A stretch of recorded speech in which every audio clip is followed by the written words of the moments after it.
अच्युतं केशवं कृष्ण दामोदरं जानकी वल्लभं श्रीनारायणम्। अच्युतं केशवं कृष्ण दामोदरं जानकी वल्लभं श्रीनारायणं। कौन कहते कि भगवान आते नहीं, द्वारपति के तरह कोई बुलाते नहीं। कौन कहते कि भगवान खाते नहीं, माँ यशोदा के जैसा खिलाते नहीं। अच्युतं केशवं कृष्ण दामोदरं जानकी वल्लभं श्रीनारायणं। कौन कहते कि भगवान गाते नहीं, मीरा के तरह कोई गवाते नहीं। अच्युतं केशवं कृष्ण दामोदरं जानकी वल्लभं श्रीनारायणं।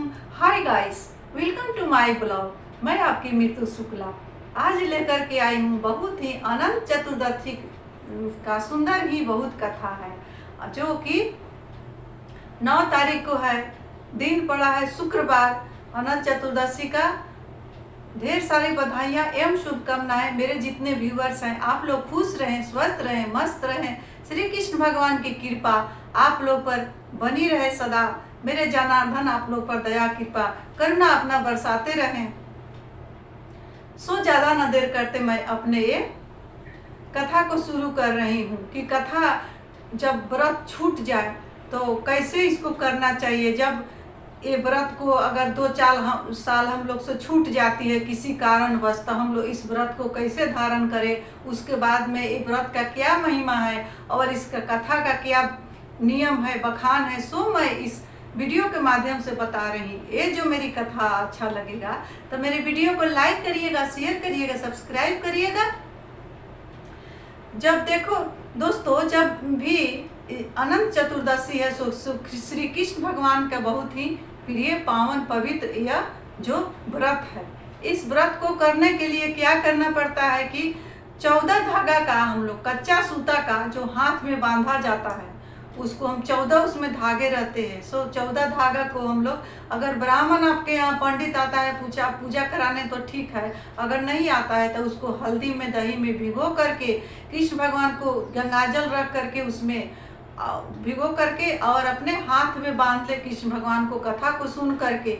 और आते हैं तो ठीक है, विधि विधान से कथा कहें, उस थाली में फूल को डाल करके और श्री कृष्ण भगवान के चरण में छुआ करके बांध ले। और ब्राह्मण आते हैं तो अगर कथा कहते हैं तो बहुत अच्छा है। अगर किसी कारणवश ये व्रत छूट जाए तो इसको कैसे करना चाहिए, जो कि पुराना आपका अनंत जो पिछले साल बांधे हैं, चाहे उसके पिछले साल बांधे हैं, चाहे किसी साल का भी हो, अगर आपको मिल जाता है तो आप व्रत को कर सकते हैं। उस व्रत को आप फिर से उठा सकते हैं। व्रत करने का अलग अलग जगह पर अलग अलग नियम होता है। जैसे कि है किसी के यहाँ है कि एक दिन पहले ही से लोग नमक छोड़ देता है नहा खाए के दिन से, यानी आज के दिन से, और कल फिर पूरे दिन उपवास करता है लोग। किसी किसी जगह पर क्या होता है कि अनंत पूजा होने के बाद लोग खाना खा लेता है, खीर पूड़ी कोई मीठा चीज़ खा लेता है। किसी किसी जगह पर होता है कि पूरे दिन ही फास्टिंग रहता है, फल फूल खा करके करता है लोग। लेकिन उस तरह से नहीं करना है। ये अनंत चतुर्दशी का मतलब यही होता है कि जब आपका अनंत हाथ में पड़ जाए उसके बाद आप सेना नमक का सब्जी खा सकते हैं। उस दिन पूरी सेवई का जनार्दन को बहुत पसंद है, इसीलिए अनंत चतुर्दशी के दिन सेवई और पूरी का घर में मिष्ठान बनता है और उसी से जनार्दन भगवान को भोग लगता है। और उसी को अनंत मिल जाने के बाद अपने कलाई में बांध लेने के बाद जो महिलाएं हैं वो बाएं हाथ में बांधेगी और जो मेरे भाई हैं वो दाहिने हाथ में बांधेंगे श्री अनंत भगवान को। और कलाई में बांध लेने के बाद आप खा सकते हैं।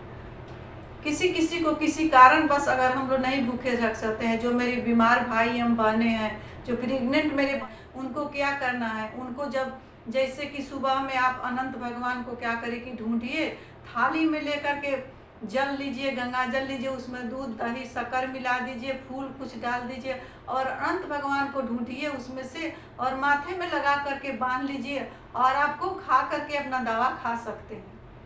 इसमें इतना नियम है, बस इतना ही करता है। मन चंगा तो कठौती में गंगा कहा गया है ना, अनंत भगवान का है, सो बहुत ही सुंदर कथा है। एक समय अनंत भगवान का व्रत किए हुई थी, एक गृहिणी थी, सुशीला नाम था, अपना व्रत किए हुए थी। व्रत करके अपने मायके से कर करके व्रत आई। बहुत ही सुशीला इतनी सुंदर सुशील थी कि बहुत उनका भक्ति भाव में मन लगता था। गृह कार्य में निपुण थी। कोई अतिथि उनके द्वार पर आ जाता था, बहुत ही आदर के साथ स्वागत करती थी। सुशीला बैठी थी, एक धागा निकला हुआ था। उनका पति बोले कि सुशीले तुम क्या पहने रहती हो? सुशीला बोली कि मैं क्या पहनी हूँ, ये अनंत भगवान है स्वामी। उनका पति को मना कर ही रही थी, तब हाथ से तोड़े और ले जा करके आगी में डाल दिए। अनंत को ले जा करके आगी में डाल दिए। दोस्तों, इसीलिए कभी अनंत कर करके जब आप लोग अनंत को बांध लेते हैं हाथ में, तो उसको बड़े नियम विधि विधान से उसको निकालना है। तो 1.25 दिन, 1.25 महीना या 1.25 साल या 5 दिन या 2.5 दिन में ही अनंत को निकाल करके बहुत अस्थिर से रखते हैं अपने पूजे वाला रूम में। कोई खिड़की है, चाहे बेल वृक्ष है, उसमें रख दे, चाहे कोई फूल है आपका ओढ़ौल के बगान में, उसमें बांध दे, लेकिन इधर उधर ना फेंके। कभी अनंत में झाड़ू ना लगे, भी कभी पैर ना लगे, इस तरह से करना चाहिए, क्योंकि ये जनार्दन भगवान का साक्षात रूप होता है, जो 14 गांठ का अनंत हम लोग हाथ में बांधते हैं। सुशीला बोली कि स्वामी ये क्या कर रहे हैं? ये तो अनंत भगवान है, इनको आप क्यों ले जा रहे हैं? अब उनको पति माने नहीं, क्या किए कि ले जाकर के आगे में रख दिए। आगे में जलने लगा। सुशीला दौड़ करके गई और निकाल कर लाई और अनंत भगवान को दूध में डाल दी। दूध में डाल दी, उसके बाद बहुत सुशीला को अफसोस हुआ, रोने लगी कि ये स्वामी आपने क्या किया। इन्हीं की कृपा से सब कुछ है, ये धन वैभव सुख संपदा जो कुछ है से इन्हीं की कृपा से है, आप क्यों आगे में इनको डाल दिए? उनका पति बोले कि क्या पहले रहती है, क्या करते रहती है? सुशीला बोली कि ऐसा स्वामी मत कहिए। अब सुशीला का क्या हुआ कि राजपाट छीन होने लगा। एक दिन ऐसा आ गया कि उनके घर में खाने के लिए भी नहीं कुछ था, क्योंकि जहाँ मेरे कृष्ण रहते हैं वहीं माँ लक्ष्मी रहती है, वहीं मेरे राधे रहती है, कुछ खाने के लिए भी नहीं था।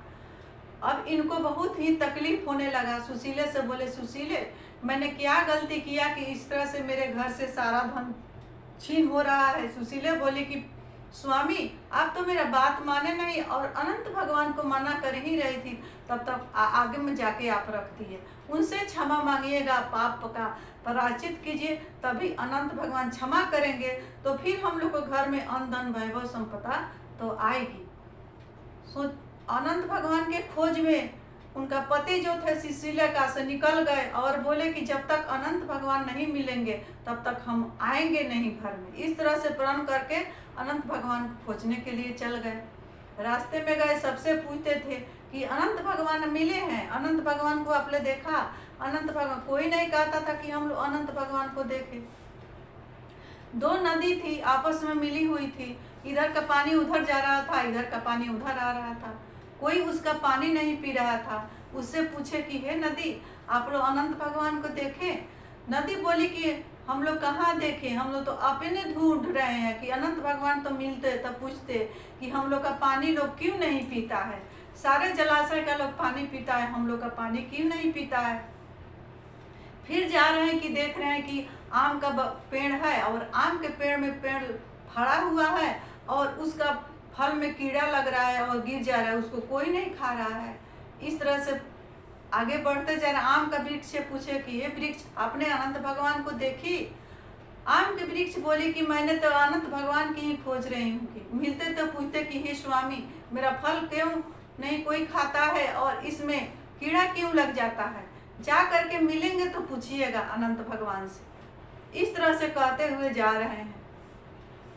एक जगह देखे कि एक बैल है, उसका एक सिंग धरती में है और एक सिंग आकाश में है। उससे पूछे कि आपने अनंत भगवान के मेरे अनंत भगवान को देखा है? वो बैल बोला कि मैं क्या देखूं, मैं उन्हीं के फेरा में तो यहाँ पर इंतजार कर रही हूँ आशा में कि अनंत भगवान आएंगे तो मैं पूछूंगा कि इस तरह से मेरा किस लिए इस तरह गति हो रहा है प्रभु, सो आप बताइए और हमको मुक्त दीजिए, मुक्त करिए इस जिंदगी से। फिर आगे बढ़े, कहीं कुछ नहीं मिला। सुशीला के पति ने सोचे कि अब यही आम का जो पेड़ है उसी से लटक करके मैं आत्महत्या कर लूंगा, क्योंकि घर में ही जाकर क्या करूंगा, मेरा तो राजपट है नहीं, सारा नष्ट हो गया है। वहां पर जाती हूँ तो पत्नी व्यग्र रहती है, भूखी रहती है, मैं भी भूखा रहता हूँ, बाल बच्चे भी भूखे रहते हैं, तो अच्छा नहीं लगता है। यहीं पर मैं जान दे दूंगा। इसी एक वृक्ष के डाल में काकी अपना गमछा निकाले, उसका फंदा लगाए और वहीं पर आत्महत्या करने जा रहे थे। तत्काल उसी समय मेरे जनार्दन श्री कृष्ण भगवान वहां पर उपस्थित हो गए। उपस्थित होकर, बहुत कृपालु मेरे दयालु हैं मेरा गोविंद, बोले कि हे पार्थ, तुम क्यों अपना जान दे रहे हो, सो बताओ। बोले कि स्वामी, मैं आप ही को खोज रहा था। आप कहाँ रहते हैं स्वामी? इतना दिन से भूखा दुखा मैं तो अपने जान देने जा रहा हूँ। आंख से आंसू झरझर झरझर गिर रहा है। कृष्ण भगवान बोले कि हे पार्थ, तुम रो मत, अपना दुख का कारण बताओ कि तुम क्यों दुखी हो। सुशीला का पति बोले कि हे प्रभु, मेरे यहाँ धन भाव संपदा दी सब नष्ट हो गई है। भोजन के लिए भी मैं तरसता हूँ, किसी दिन मुश्किल से अन्न मिलता है, किसी दिन वो भी नहीं मिलता हो है। आज मैं 3 दिन से भूखे आपको खोज रहा हूँ। हाय कृष्ण, हाय कृष्ण, हाय अनंत भगवान, हाय अनंत भगवान, इस तरह से खोज रहा हूँ। कृष्ण भगवान बोले कि हे सुशीले पति, तुमने तो बहुत बड़ा अपराध किया कि अपनी पत्नी का हाथ से धागा तोड़ करके और आग में जला दिया। उसी से मैं तुम्हारे ऊपर कुपित हूँ, से तुम ऐसा फिर से गलती मत करना। और जब भी भादो शुक्ल पक्ष की चतुर्दशी आए, उस दिन तुम अनंत धागा खरीद के लेकर के आना बाजार से, 14 गांठ वाली, और उसका तुम पूजा करना, माथे में ठेका करके उस दिन पहनना और हमसे क्षमा मांगना। तुम्हारा सब धन संपदा वैभव है सो वापस मिल जाएगा।